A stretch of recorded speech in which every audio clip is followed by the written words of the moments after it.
Då är det vittnesförhör med Pawel och det är åklagaren som inleder. Tack.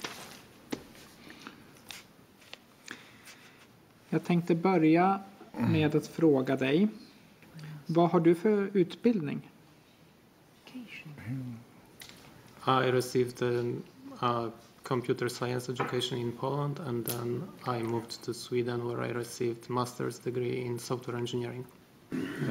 Jag har en utbildning i datologi från Polen och så flyttade jag till Sverige, och här så tog jag magistern i mjukvaruutveckling. Var har du arbetat sedan du tog examen här i Sverige? In several small startup companies doing programming. Flera mindre startupper där jag har programmerat. Vilka programmeringsspråk kan du? Several programming languages such as PHP, Python, HTML, C++, and many others. Det är flera, det är PHP, HTML, Python, C++ och flera andra. Har du jobbat med programmeringsspråket Python i något företag? Yes, I have worked with all of the companies since my education until this strategy placering with Python. Ja, på alla företag som jag har jobbat på efter avslutad utbildning fram till strategiplacering så har jag jobbat med Python. Du säger strategiplacering.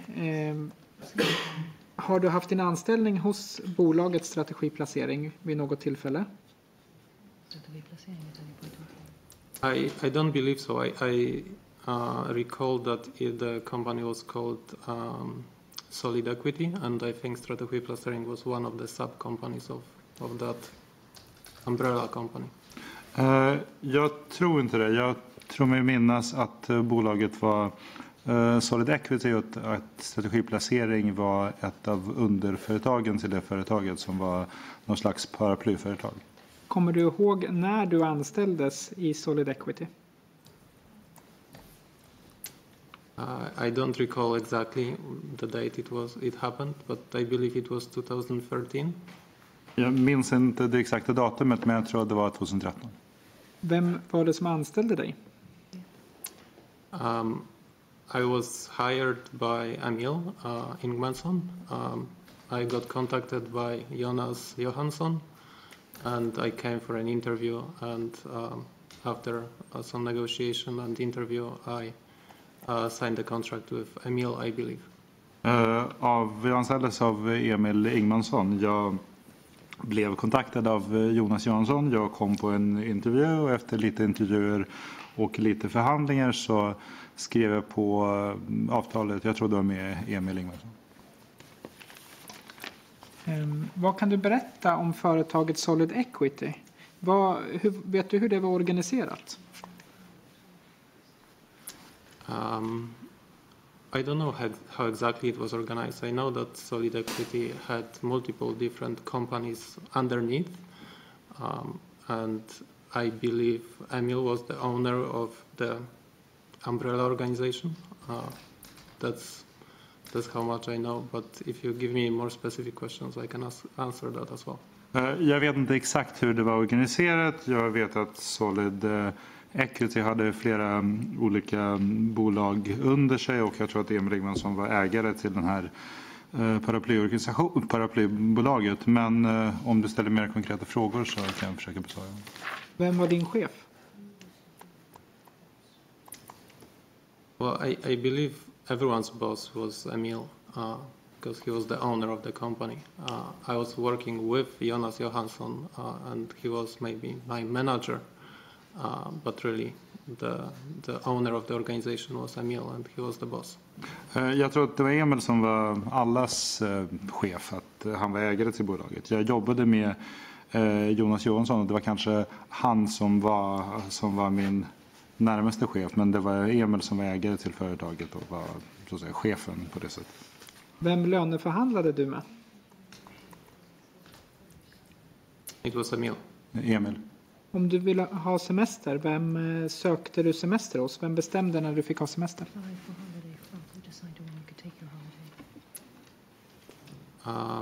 I believe there was also a office manager called Theodora, but I'm not exactly sure who I would ask for vacations, but it would probably be her who would approve my vacations. Jag tror också att det fanns en kontorschef som hette Theodora, och jag minns inte riktigt vem det var som jag skulle vem jag skulle fråga om semestern, men jag tror att det var hon som godkände semestern. Vem eller vilka var det som gav dig uppdrag att utföra på arbetsplatsen?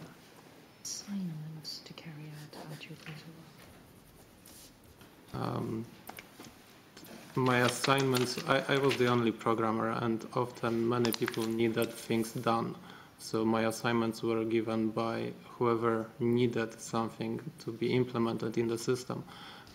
But really, all the big decisions were coming from the top.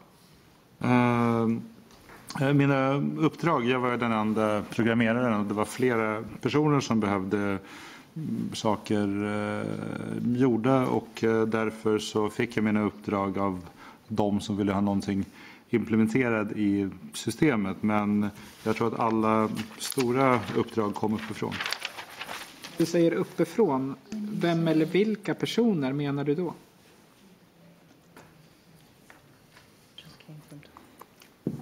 Well, in my view at the time, it was Emil who was the owner and the boss of the company. So I would imagine it's either from him or from his partner. I think he was called Afram, or maybe Theodora, or perhaps there was another person who was managing the salespeople. I don't recall the name. Ja, utifrån min uppfattning då så var det Emil som var ägare och det var Emil som var chefen, så jag antar att det kom antingen då från honom eller från hans partner som Afram, eller från Theodora. Sen fanns det en till som var chef över säljarna, men jag minns inte riktigt hans namn. Det fanns någon anställd i den här paraplyorganisationen som hette Axel Landberg. Är det något namn du känner till? Yes. Ja.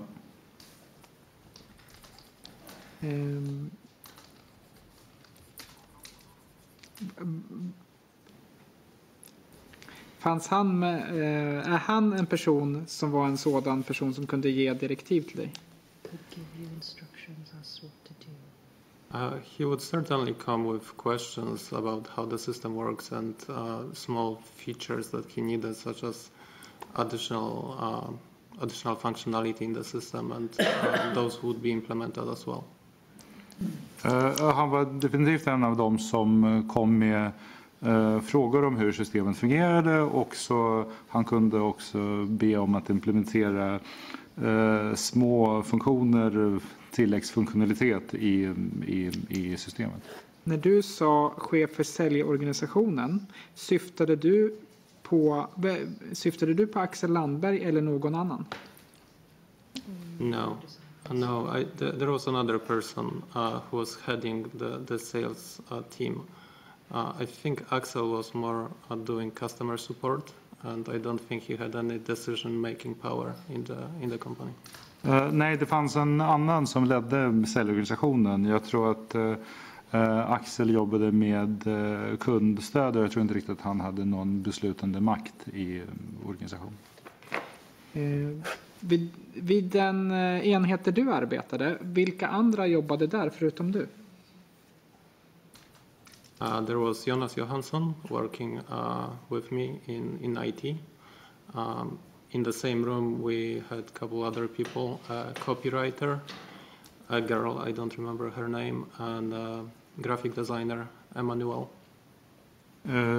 Det var Johan Johansson som jobbade med mig med IT, och i samma rum så fanns det en copywriter som var en tjej vars namn jag inte minns, och en grafisk designer, Emmanuel.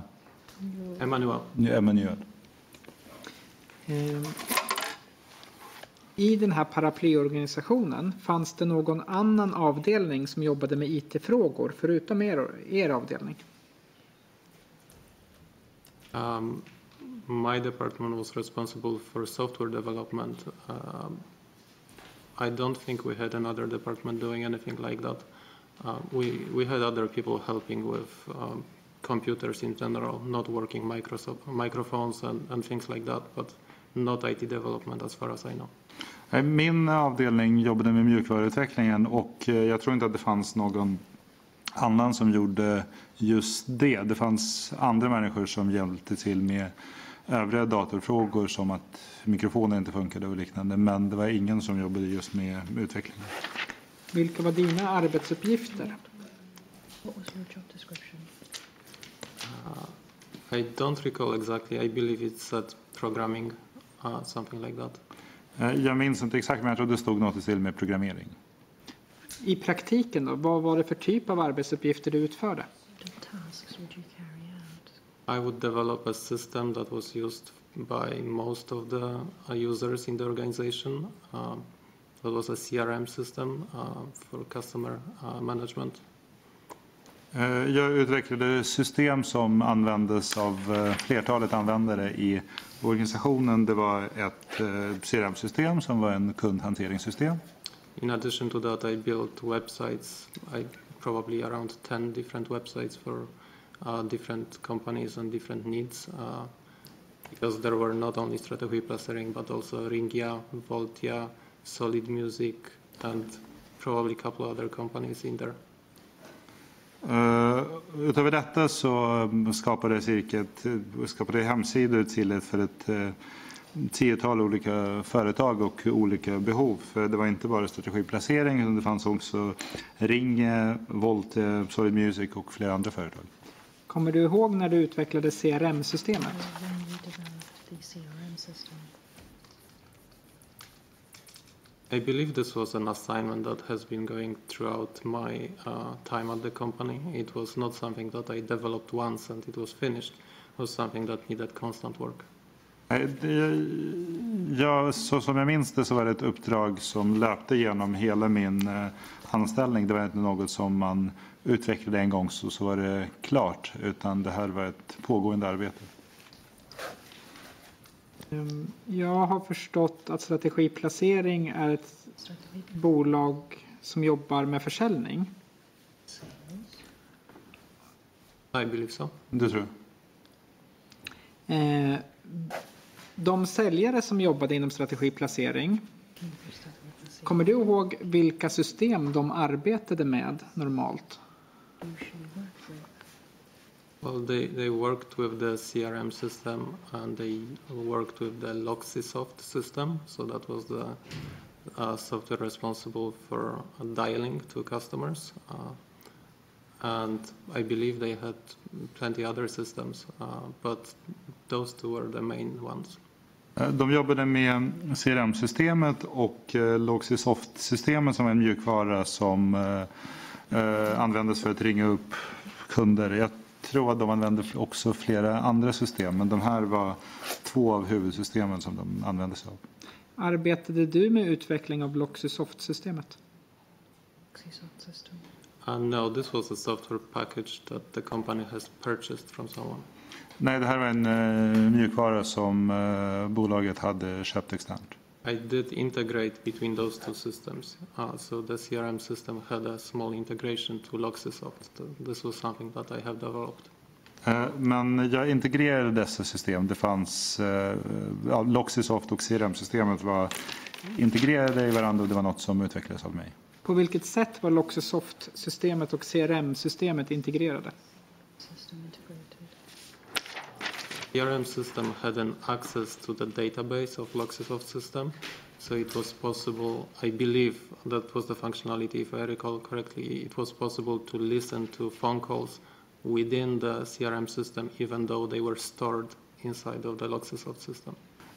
CRM-systemet hade tillgång till Loxisoft databas, så jag tror att funktionaliteten var att det gick att lyssna på samtalen genom CRM-systemet trots att de var lagrade i Loxisoft-systemet. Hade Loxosoft-systemet någon annan framträdande funktion än att ringa upp kunderna? Prominent features apart from just dialing customer up. It was tracking the time of the salespeople and giving statistics of how long the salesperson has been on the call and how long salesperson has been waiting for the call, things like that. So a lot of statistics and timekeeping. Den följde säljarnas tid och höll statistik över hur länge säljarna hade kundsamtalen, hur länge säljarna väntade på samtal. Så den samlade in mycket statistik som hade att göra med hur säljarna använde sin tid. CRM-systemet. Hur fick CRM-systemet tillgång till kunduppgifter? Customer details. How did it gain access to customer details?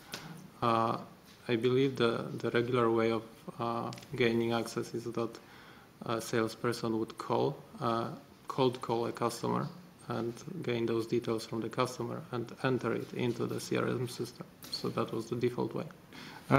Ja, jag tror att det vanliga sättet, eller det sättet var att säljaren gjorde ett kallt samtal till kunden, fick kundens information och skrev in det i CRM-systemet. Det var så att säga utgångsläget. Om vi pratar om kalla kunder, pratar vi då om kunder som ännu inte hade en avtalsrelation med det bolag som ringde upp och ville sälja en produkt? Eller vad menar du annars med kalla kunder? What do you mean when you say cold customers? Otherwise, I mean that I believe a portion of the customers that have been called were never contacted before by the company, and they've been just called out of the blue to sell the product. Jag tror att en del av kunder som blev uppringda av bolaget har aldrig blivit uppringda av bolaget tidigare, så de blev uppringda på ett slumpmässigt sätt. Vid sådana samtal, vet du vilken data som säljaren gav till CRM-systemet?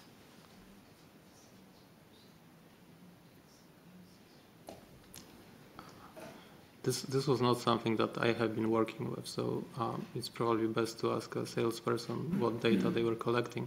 But I believe they were collecting address, name, and details like that. Det är inte något system som jag jobbat med, så det är nog bäst att fråga en säljare vilken typ av uppgifter som en säljare samlade in. Men jag tror att det var sådana saker som adress och namn. Vet du vad strategiplacering sålde för produkt? I believe this was 7 years ago, so it's my memory is not that great, but I believe strategy placering was selling management of customers' money in the pension system. Jag tror, och det här var 7 år sedan, så mitt minne är inte så bra, men jag tror att strategiplacering sålde förvaltningen av kundens pengar i pensionssystemet. Har du någon uppfattning om vad säljarens mål var när man kontaktade en kund? Vet du vad man ville? Ja, vet du vad säljarens mål var? I believe the objective was to convince customer to buy the management from strategy placering to manage the funds of customers' pension. Jag tror att målet med att kontakta klienter var att övertyga klienten om att köpa förvaltningen från strategiplacering, förvaltningen av klientens pensionsmedel. Om den man ringde upp accepterade det förslag som säljaren lämnade, vet du vad säljaren gjorde då i systemet?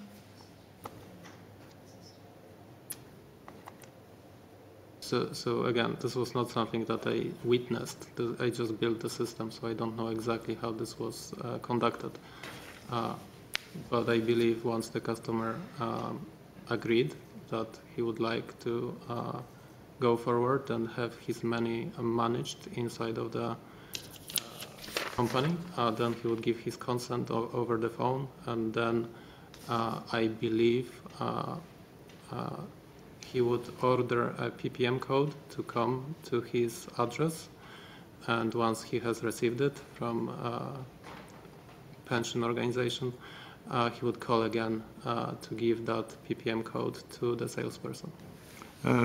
Återigen, jag byggde bara systemet ut. Jag såg inte hur det användes, men jag tror att om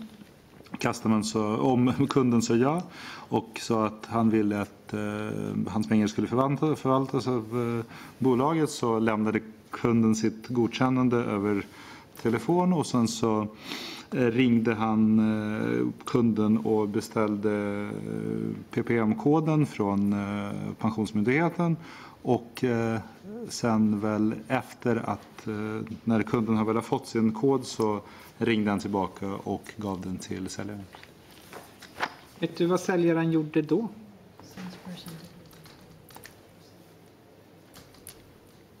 So I believe that the salesperson would manually log in to the pension website and transfer the money from the fund the customer had it into Optimus Fonder fund.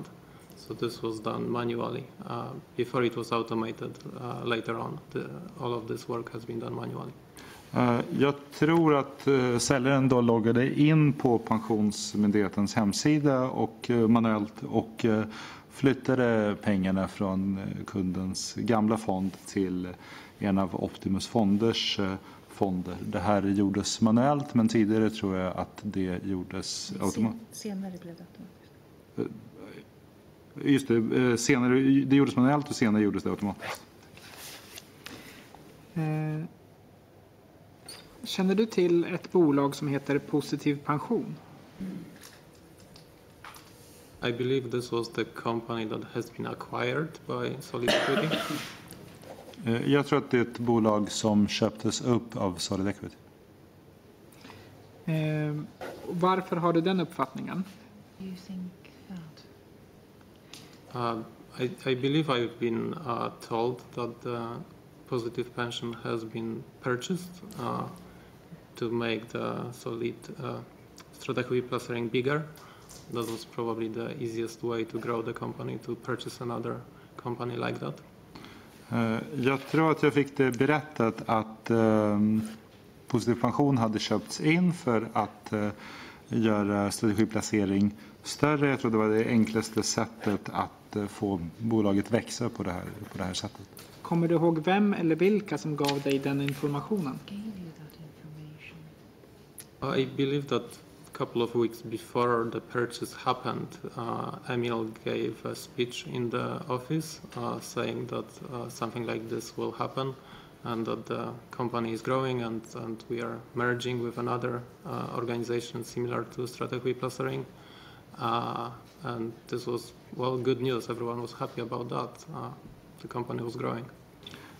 Jag tror att några veckor innan det hände så höll Emil ett tal på kontoret och sa att någonting sådant skulle hända, att bolaget växer och att bolaget kommer att fusioneras med ett bolag som var liknande med strategiplacering, och det var bra nyheter och det gjorde alla glada. I should probably clarify that this was done in Swedish and I don't speak Swedish, therefore this was relayed to me by someone else later on translated. Jag måste bara påpeka att det här gjordes på svenska, jag pratar inte svenska, så det här återberättades till mig av någon senare. Med anledning av det här köpet, fick du några arbetsuppgifter då med anledning av köpet?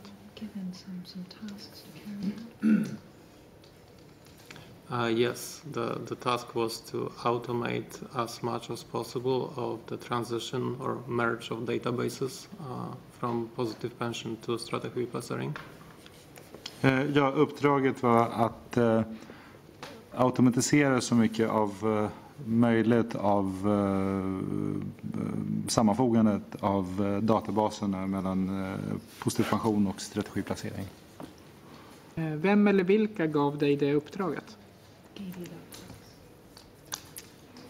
I don't remember specifically this situation who gave me this task, but I can only imagine that this task would come from Emil. Jag minns inte exakt vem som gav mig den här uppgiften, men det enda jag kan föreställa mig att den här uppgiften kunde ha kommit från Emil. Varför då? Because he was the owner of the company and he was the one making the announcement that the companies are merging, and I would believe that he would be the one to decide. Han var ägare till bolaget. Det var han som annonserade att bolagen skulle fusioneras, och jag tror att det var han som bestämde det. Vi kommer strax tillbaka till ditt arbete med det här. Jag vill först fråga, känner du till att strategiplacering fick tillgång till kundregistret som Positiv Pension hade arbetat upp?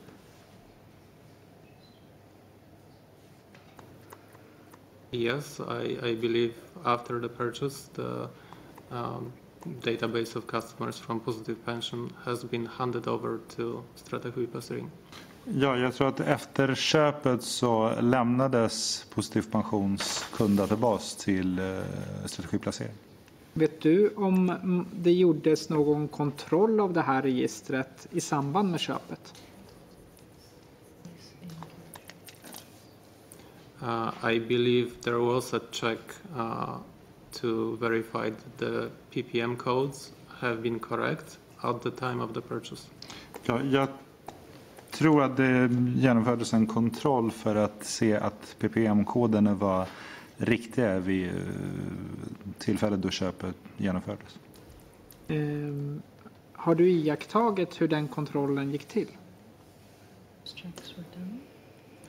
Yes, I had to build a function in the CRM system to speed up the checking process. So I know how this was done. Ja, jag fick bygga en funktion i CRM-systemet för att snabba upp kontrollprocessen, så jag vet hur det gjordes. Ja. Vet du när den här kontrollen skedde? I believe it happened on Saturday, so that was quite unusual because it was a weekend. I don't know exact date this has happened. Jag tror att det hände på en lördag. Det var ganska ovanligt eftersom det var under en helg, men jag minns inte det exakta datumet. Vet du hur lång tid den här kontrollen tog? I'm sorry, can you repeat that? Do you know how long it took to run the check? I think it was the entire day for the entire office. So everyone was working on that check from the sales office, probably around 30 people for the entire day.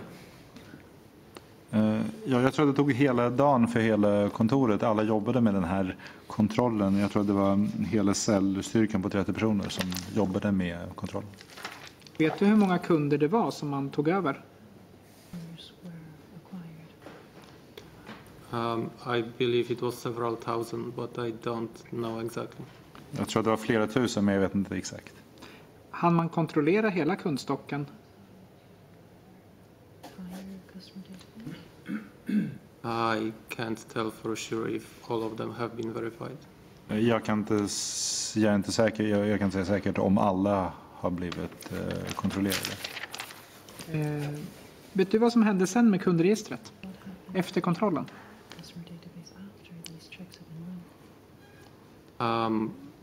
I believe those customers were now in the CRM system of strategiplacering, and I don't really recall exact process what happened later on.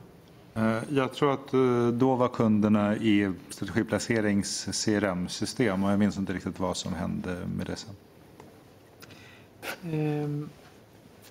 Du nämnde att du hade något uppdrag i samband med sammanslagningen. Kan du beskriva vad det uppdraget bestod av? The main task was to prepare a system so the manual checks wouldn't take so much time anymore from the salespeople, because the way to verify that the PPM code works is to go to the pensions website, type the personal number of the customer, type the PPM code, and see if one can log in or not. So the task was to automate this process, so take less time. Jag tror att huvuduppgiften är att bygga ett system så att den manuella kontrollen skulle ta mindre tid. Så sättet som man bekräftade PPM-koderna på var att man gick till Pensionsmyndighetens hemsida, loggade in med personnummer och PPM-koden och kontrollerade om det gick att logga in eller inte. Så uppgiften var att minska tiden det tog för säljarna och göra det automatiserat. Den här kontrollen, var det en helt automatiserad process eller krävdes det något manuellt handlag i processen? Some type of manual performance required as part of the process. The manual part was to enter CAPTCHA. So that's an image with letters and numbers that couldn't be read by the computer. And so the salespeople had to look at the CAPTCHA and enter the, I think, 6 digits or 6 letters into the field. Den manuella biten var att skriva in CAPTCHA som är en bild med siffror och bokstäver som kunde inte läsas av datorn. Så säljarna fick slå in CAPTCHAn som är 6 bokstäver eller 6 siffror i ett fält. Förutom att du hade i uppgift att automatisera kontrollen av de här, hade du någon annan uppgift gällande de nya kunderna?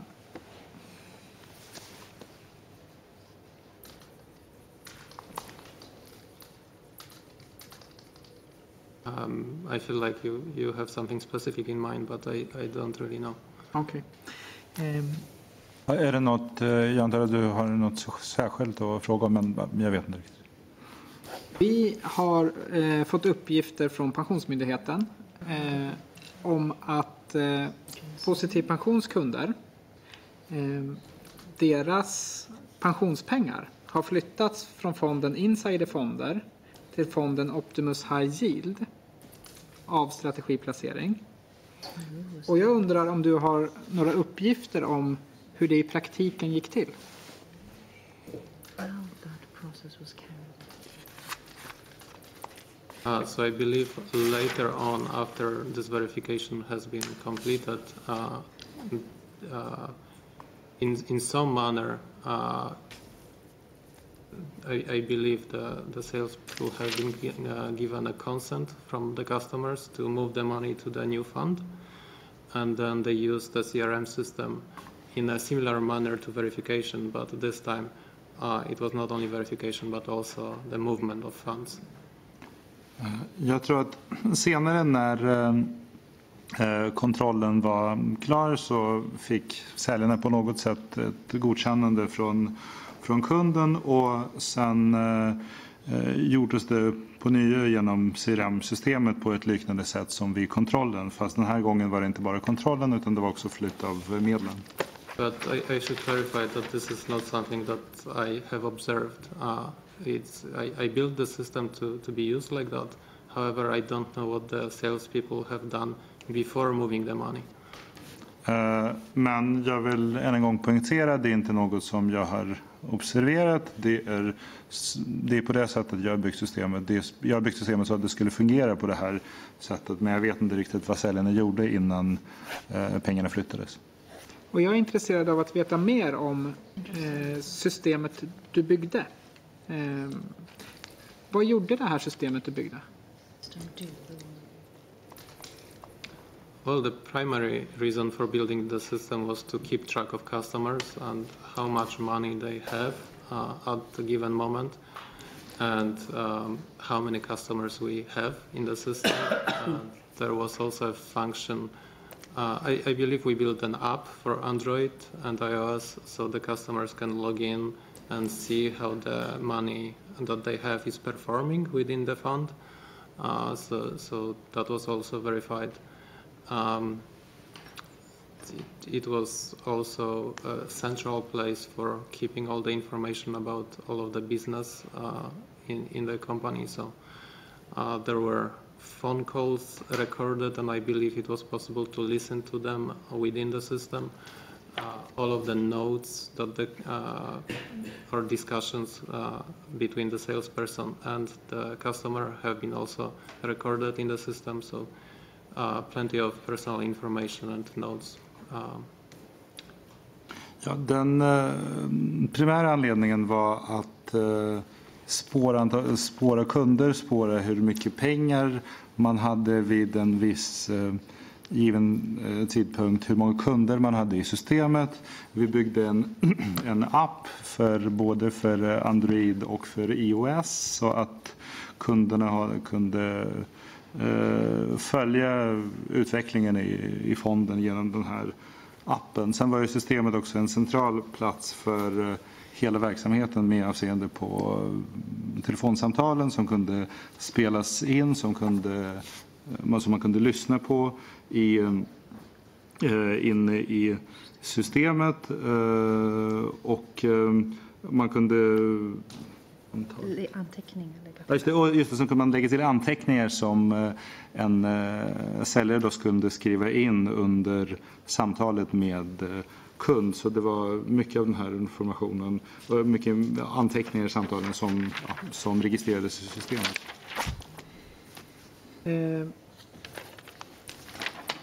Fanns det någon funktion i din kod för att flytta spararnas fondkapital från insiderfonder till vad heter fonden? Optimus High Yield, tack. Yes, that was one of the functionalities. So I believe that once a salesperson decided that this is the time to move the funds, he could type in the CAPTCHA and automatically move the funds or semi-automatically move the funds to Optimus. Ja, det var en av funktionerna. Så jag tror att när säljaren bestämde att det var dags att flytta pengar så kunde säljaren skriva in CAPTCHAn och då kunde medlen flyttas automatiskt eller semi-automatiskt. I det här skedet av det här förhöret så är jag bara intresserad av just den här funktionen.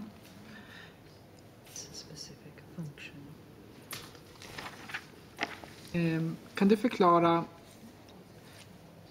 vad gjorde koden? Vad var stegen som koden utförde?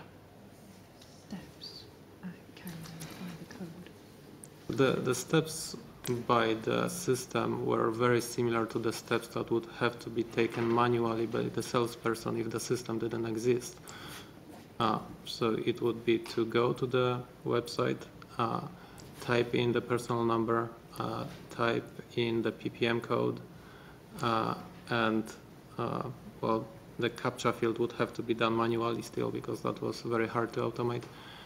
Then after the system has logged in, system looked at which fund the customer was in and then take the same steps as it would be manually to move the money from that fund to Optimus Fonder or request of moving that money because it wasn't happening on the same day. I think it took 3-4 days for that order to be executed. Systemet var uppbyggt så det var liknande stegen som en säljare skulle behöva vidta manuellt om systemet inte hade existerat. Så man gick till Pensionsmyndighetens webbsida, fyllde i personnumret och PPM-koden. CAPTCHAn fylldes fortfarande in manuellt eftersom det var svårt att automatisera och sen så efter att man hade blivit inloggad så tittade systemet vilken fond kunden hade sina medel i och sen så flyttade de här pengarna till Optimus fonder, så det är ju också samma steg som en säljare skulle göra manuellt. Det var faktiskt inte själva flytten som gjordes omedelbart, utan det var en förfrågan om att få flytta pengarna från den ursprungliga fonden till en Optimus-fond. Själva flytten skedde inte på samma dag, utan det tog 3 till 4 dagar innan pengarna var flyttade.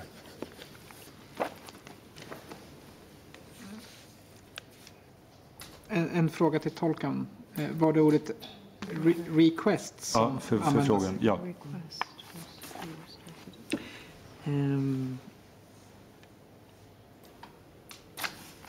Jag fortsätter att ställa frågor kring just den här funktionen.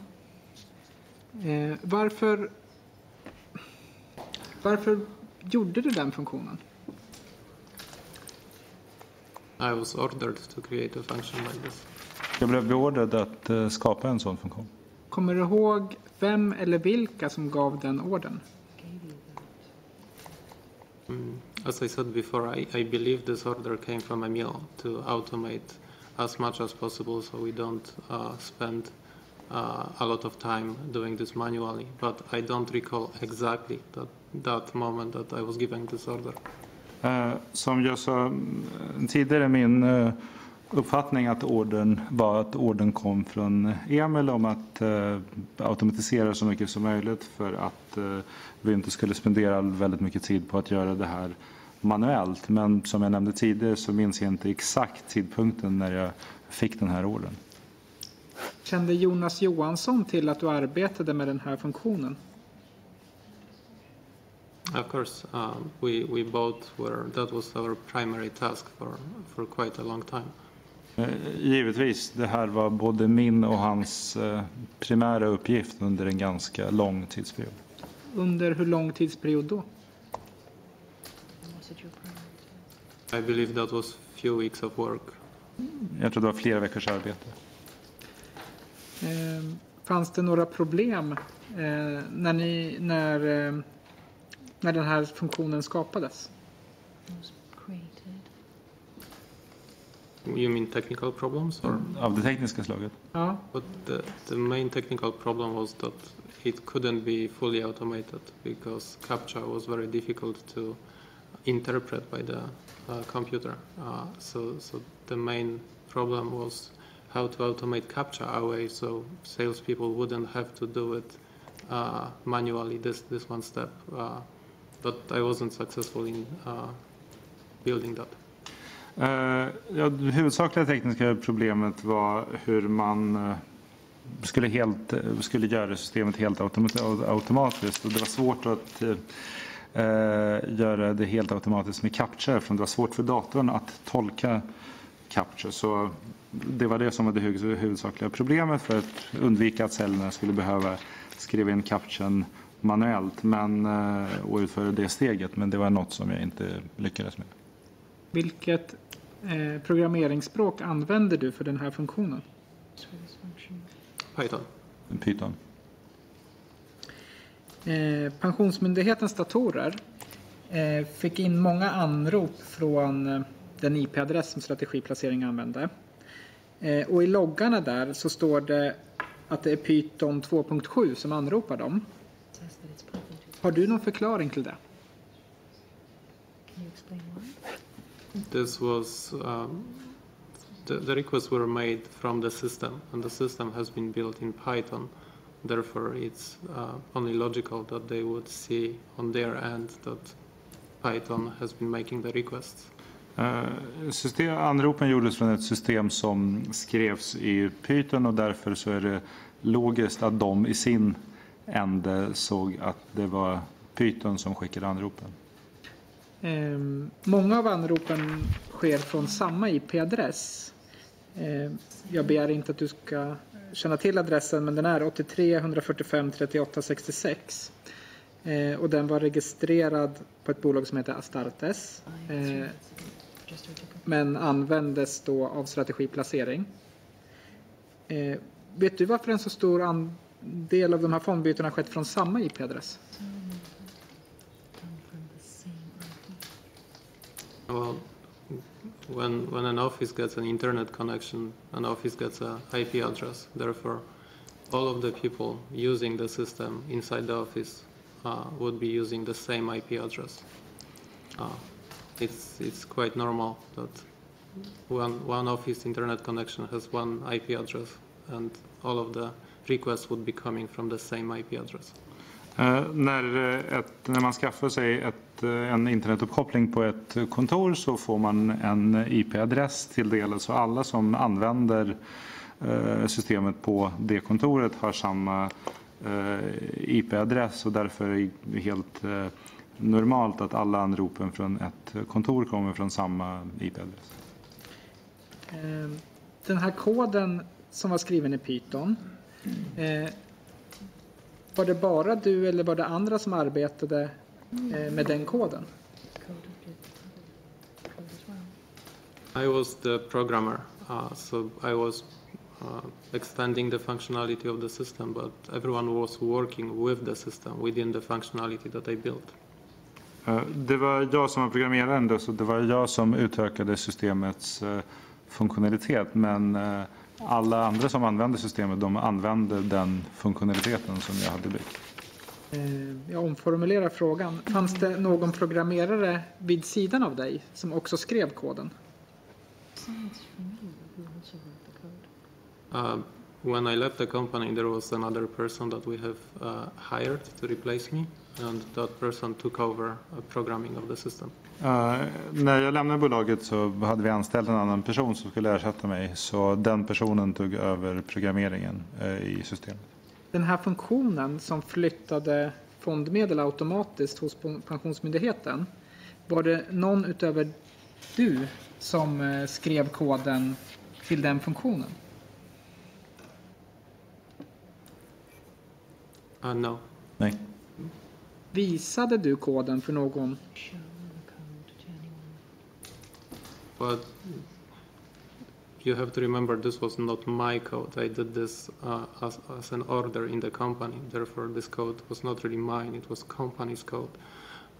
And people that had access to the server, people that were making backups of the database, backups of the system, yes, people had access to this code.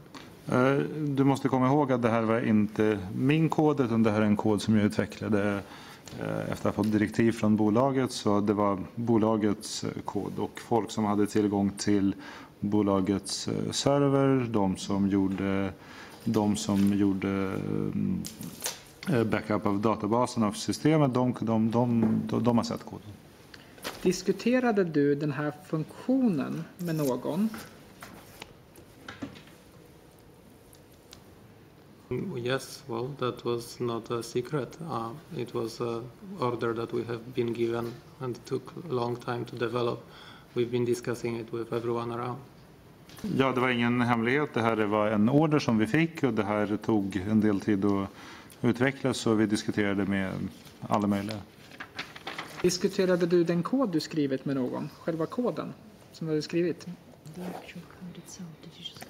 Visade du upp den koden du skrivit för någon och diskuterade den med någon?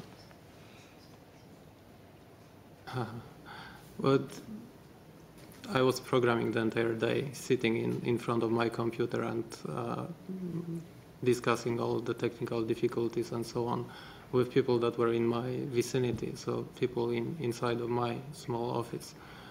So it was not unusual for me to sit with people and look at the code and discuss the functionality and clarify how things should be done with my superiors. Jag satt och programmerade hela dagen framför min dator, och det var inte helt ovanligt att jag kunde diskutera de tekniska aspekterna av koden eller koden med de som fanns omkring mig. Så det var inte ovanligt att vi hade diskussioner om funktionaliteten och lösningar och hur saker och ting skulle förtydligas med både folk omkring mig, men också med mina chefer.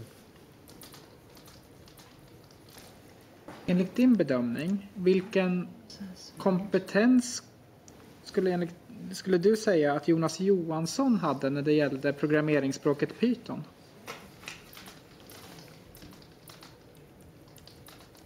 Well, Jonas had enough skills to clearly describe how the functionality can be implemented and how it should work, and ability to look at the database and inspect it and make backups of it. And he had probably better understanding of Swedish language to be able to figure it out with the management. Jag tror att Jonas Johansson hade tillräckligt med kunskaper i Python för att tydligt beskriva funktionaliteten och hur koden skulle implementeras, tillräckligt med kunskaper för att titta på databasen för att göra reservkopior, men också han hade bättre kunskaper i svenska för att diskutera den här frågan.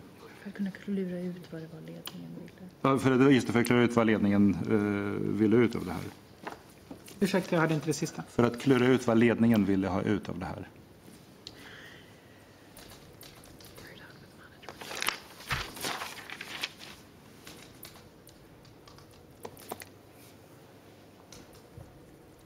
Fanns det... Jag funderar på hur jag ska formulera frågan bara.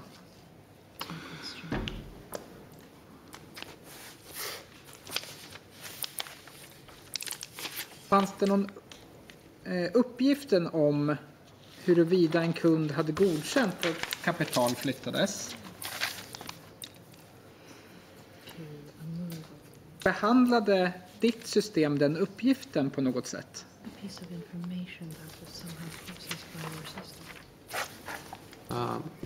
Remember, this was not my system. It was just a system I built for the company. I don't believe there was any information about permission because I believe this was something that was implied by the work of salespeople. But I don't believe there was any checkbox that was saying, yes, this customer agreed. I don't think anyone requested this functionality. Återigen, det här var inte mitt system utan det här var bolagets system. Men jag tror inte att den här informationen om tillstånd fanns med i systemet, utan jag tror att det var något som följde av säljarnas arbete. Så jag tror inte att det fanns en ruta som skulle fyllas i om kunden hade sagt ja till att pengarna skulle flyttas eller inte. Det var inte en funktion som efterfrågades. Vet du vad säljarna fick för instruktioner när de använde Python-koden som kunde flytta fondmedel?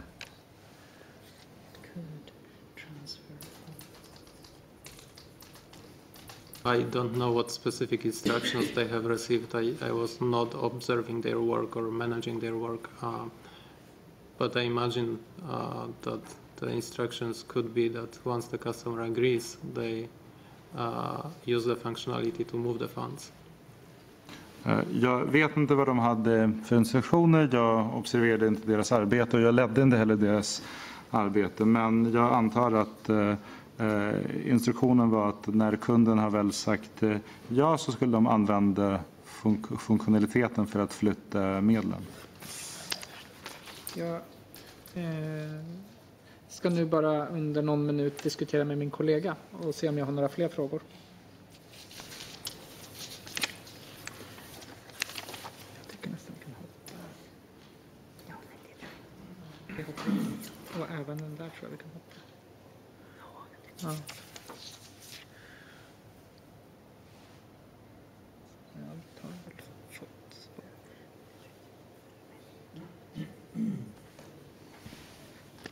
Jag kan visa den också. Jag har någon ytterligare fråga.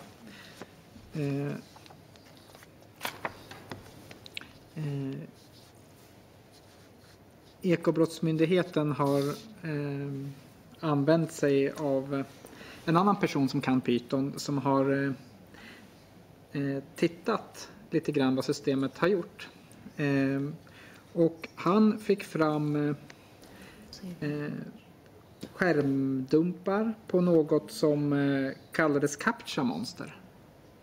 Är det något du kan beskriva för oss vad det är?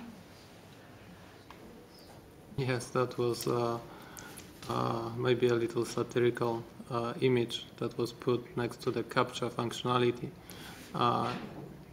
That was the CAPTCHA monster was the part of the system that required salespeople to enter CAPTCHAs. So it was displaying the CAPTCHA image on one side and the field where the numbers and letters would have to be typed in by the salesperson. And it was called CAPTCHA monster.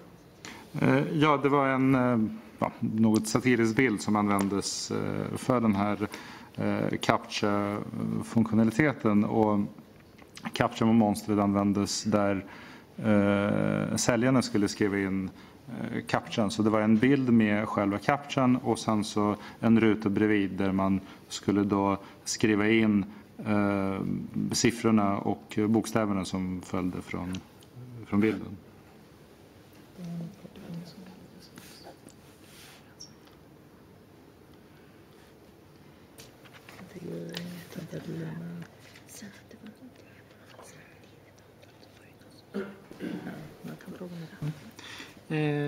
Det fanns också en skärmdump i det materialet.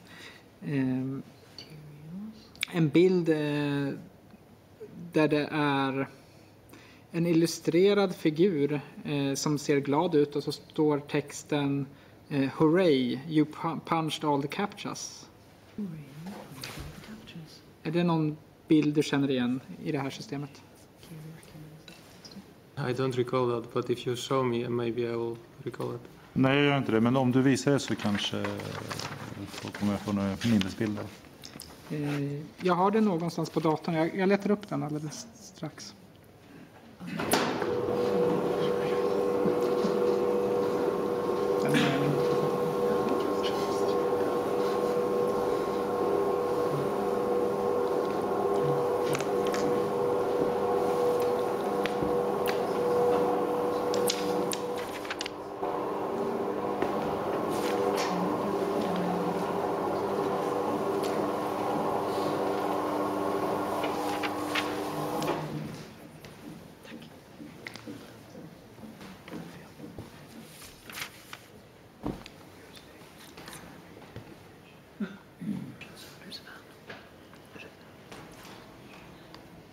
Den du menar. Ja.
Det här var den tidigare bilden jag syftade på när jag ställde frågan.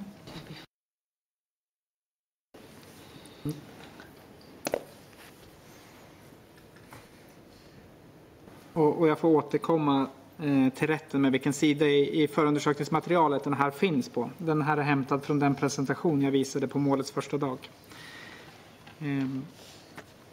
Så det här var en sån skärmdump.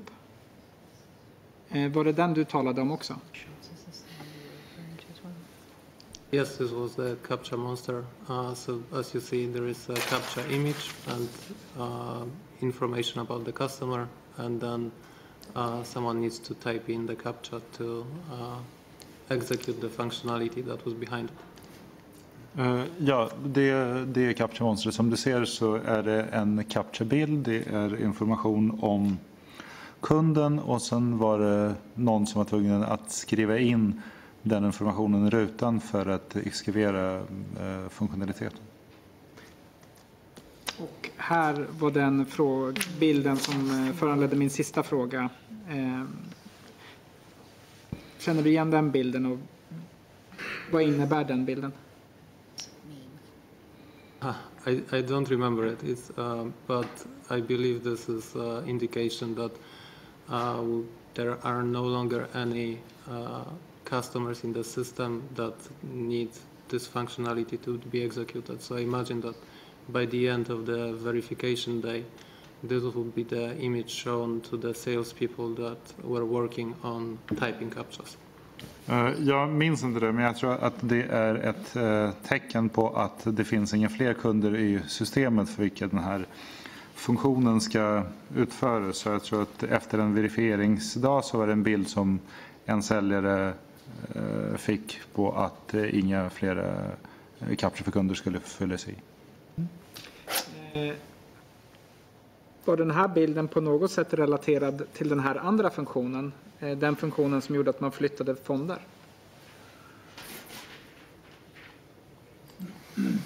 I'm sorry, I don't remember this image. It looks very distinctive, but I don't remember programming this part. I'm not saying that I didn't do it, it's just I don't remember this part. Tyvärr, jag minns inte den här bilden. Den ser ut att vara väldigt speciell, men jag säger inte att jag inte har programmerat den här delen, men det är något som jag inte minns. Jag ska upplysa rätten då om att de här två bilderna jag har visat, de finns i ett tilläggsfupp som heter 190913. Och det är sidorna 457 och sidorna 458 från tilläggsfupp 190913. Om man använder en digital version av den fuppen så är det på sidan 461 och sidan 462. Jag har en sista fråga till dig. Och det är vem bestämde om man skulle använda funktionen flytta eller använda funktionen verifiera? För du har ju beskrivit två olika funktioner. En som verifierar kapital och en som flyttar fonder. Vem bestämde vilken som skulle användas?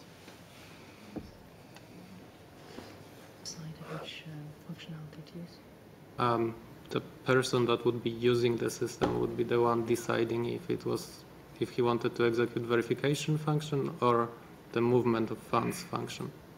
Det är systemets användare som kunde bestämma om man skulle använda verifieringsfunktionen eller fondflyttsfunktionen.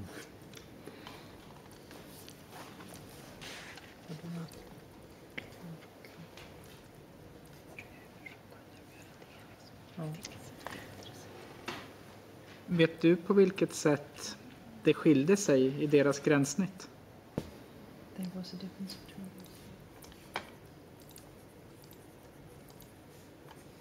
I'm sorry, I don't recall any differences between those two. I imagine there was a difference, but I'm not sure. Tyvärr så minns jag inte skillnaden. Jag antar att det måste ha funnits en skillnad, men jag är inte säker.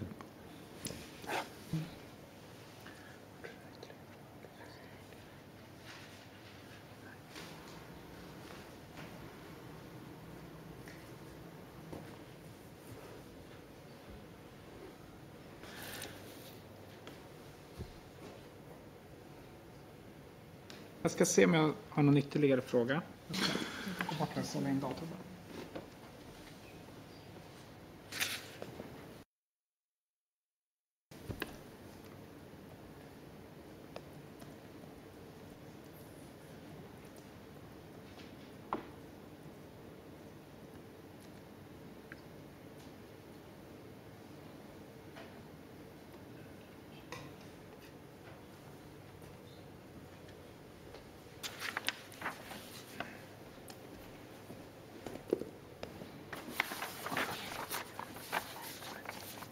Då stannar vi där, tack.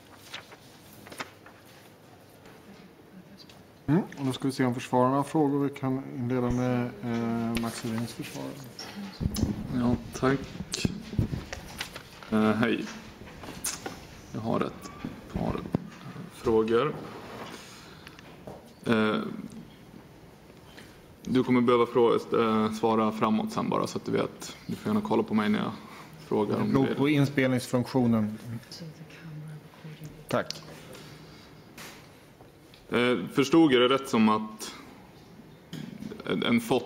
en flytt av fondmedel består av två delar? Att först så ringer säljaren kunden. Och om man får ett ja då så flyttar samma säljare eller en annan anställd kunden tidigare då på PPMs hemsida.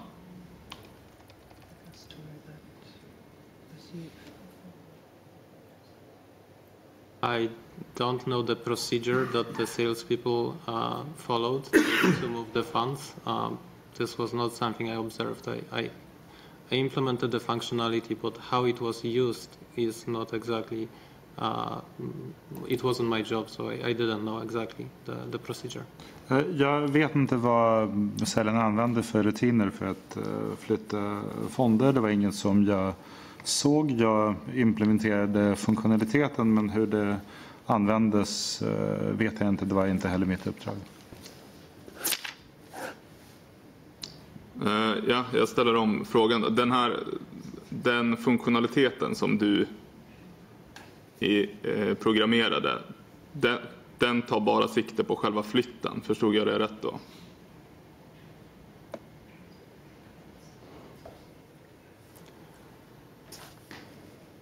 The system didn't impose any flow that would have to be followed by the salespeople. So it was up to the user of the system to decide what functionality they wanted to use. It wasn't restricted that some steps had to be followed. All of those functionalities have been open and could be used at any time.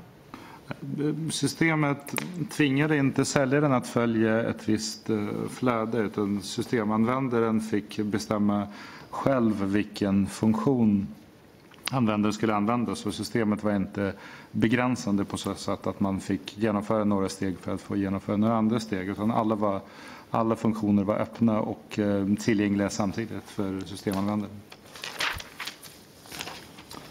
Okej, tack. Du sa att det fanns en säljchef på kontoret också. Kommer du ihåg vem det var?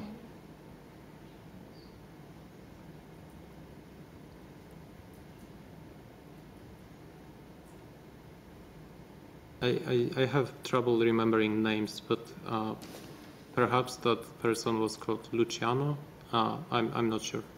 Jag har ganska svårt med namnen, men kanske så heter han Luciano, men jag är inte helt säker. Det fanns en person som heter Luciano Raccano. Kommer du ihåg om han var säljchef på kontoret? Yes, I believe he was head of sales, so he was responsible for all of the salespeople. Ja, det tror jag. Han var ansvarig för alla säljare. Ja, tack. Så Mark Bishops försvarare frågor. Ja, du sa... Ja, en fråga. Jo, tidigare sa du här att det var en IP-adress som kunde användas och det var helt normalt för, som jag förstod det, för ett helt kontor.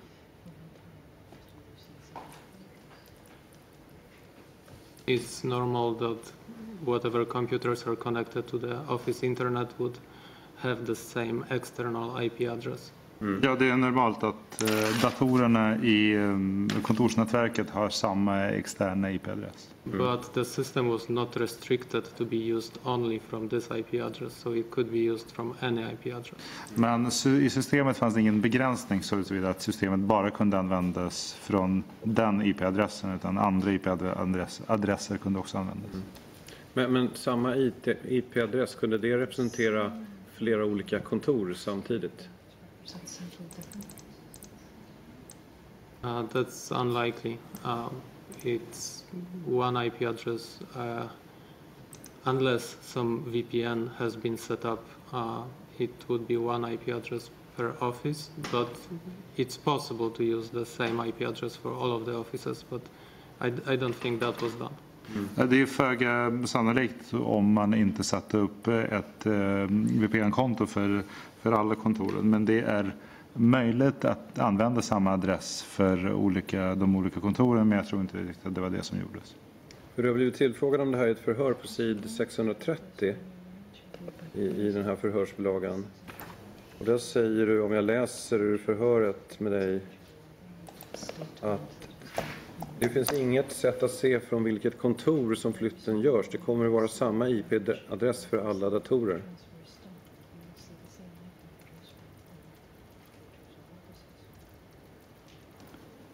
It's possible that all of the offices would be linked to the same network, but I don't believe it was done. So maybe my statement is not exactly exact, but it's possible it could be done. But I think at this time I don't believe that all of the offices have been linked together. Det är möjligt att länka alla kontor mot samma nätverk. Jag tror inte riktigt att det var det som hade blivit gjort. Så därför så kan mitt påstående kanske inte är helt exakt. Men det är möjligt att göra det. Men jag tror inte att det var så. Men du vet inte? Well, I believe that last time I have been interviewed about this, I said that from within the system it wouldn't be possible to know which person has used it. But the pensions authority has logs on their end, and then they would know which IP has been used. So in the CRM system you wouldn't know who used it, but inside of the PPM system you could. Jag tror att jag sa vid senaste förhöret om det här att man skulle inte vara inne i systemet, skulle man inte veta vilken person som hade gjort det. Men i och med att Pensionsmyndigheten har loggar med IP-adresser utåt, så det går inte att se ifrån CRM-systemet, men det är något som man kunde se från PPM-sidan. Okej, tack.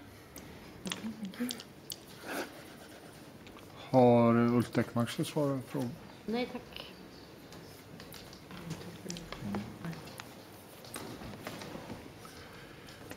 Då är förhöret avslutat där, Pawel.